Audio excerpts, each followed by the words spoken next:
ما عاد عجبني كتير بحب طعم البيت. أساسي عنا الفول برمضان إن كان بالفطور أو شات زيت الزيتون.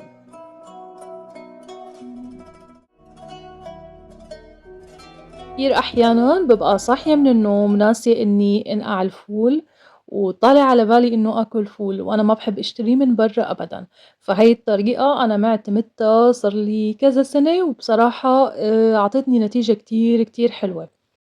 أول خطوة غسلت الفول غسلة محترمة، غسلة كتير كتير حلوة هيك وأنا باحب أفركهم بإيدي مشان إذا في أي شي عالق ينزل، وبعدين حطيته بالدماسة وحطيت عليه معلقة صغيرة هيك ممسوحة من الكربونات.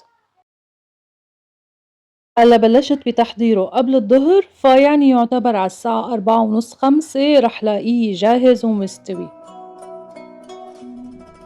خلّيه على نار عالية وبس يبلش يغلي أنا قدّام حلّين، إمّا إنّي أطفي النار وأتركه ساعة منقوع بهي المَي السخنة والكربونات وبعدين ارمي هاي المَي وحُط مَي جديدة وخلّيه يبدأ يستوي، أو إذا أنا مستعجلة عليه فأنا من الأصل ما باحط الكربونات بأول خطوة، يعني باحط مَي وباتركه يغلي وبس يغلي بارمي هاي المَي باحط مَي جديدة، وبعدين باحط الكربونات وباتركه بقى يستوي معها، وشوية الكربونات هي ما بتأثّر أبدًا، يعني هي يُعتبر نفس النسبة اللي نحن بنستخدمها للكيكات.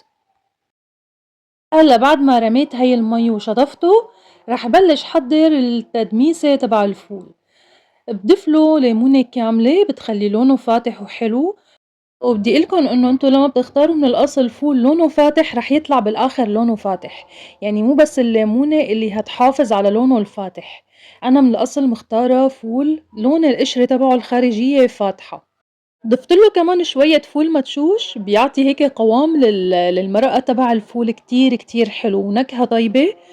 بتقدروا كمان تضيفوا هيك فصّين توم كاملين، بتقدروا كمان تضيفوا بصلاية، تبلوه بالطريقة اللي بتحبوها، أنا كتير باحب هاي الطريقة باحسّه إنه هو كلّه فول ما باضيف له عدس أبدًا، نكهته كتير طيبة معمول بالبيت ولا أطيب من هيك. أنا صار لي كتير بدمسه بالبيت وما باشتريه من برّا أبدًا، صار ما عاد عجبني كتير باحب طعم البيت، طعم الفولة هيك وأنا باختار النوع، باختار الطريقة اللي بدمسه فيها، فبيطلع جودته عالية جدًا، جدًا.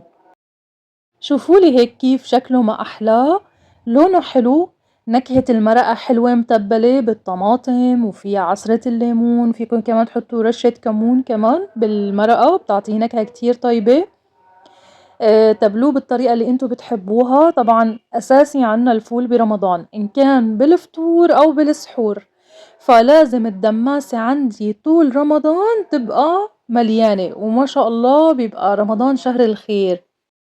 والطرق التقليدية جدًا على فكرة هي اللي بتحببني بالفول أكتر، يعني أنا شخص تقليدي باحب النكهات القديمة، مالي كتير باحب الافتكاسات، فلمّا باشتاق لأكلة الفول باحب آكلها بالطريقة اللي اتربيت عليها، يعني فول بالسمنة يعني عليها رشة فلفل أسود وقرفة وسمنة.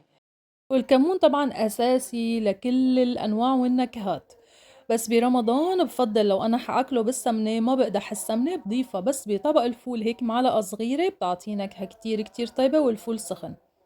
وبالنسبة للفول بالطحينة بفضّل إنه برمضان ما أحط له توم وزوّد بالزبادي، يعني خلّي نسبة الزبادي أكتر، وطبعًا مع الطحينة أساسي رشة زيت الزيتون.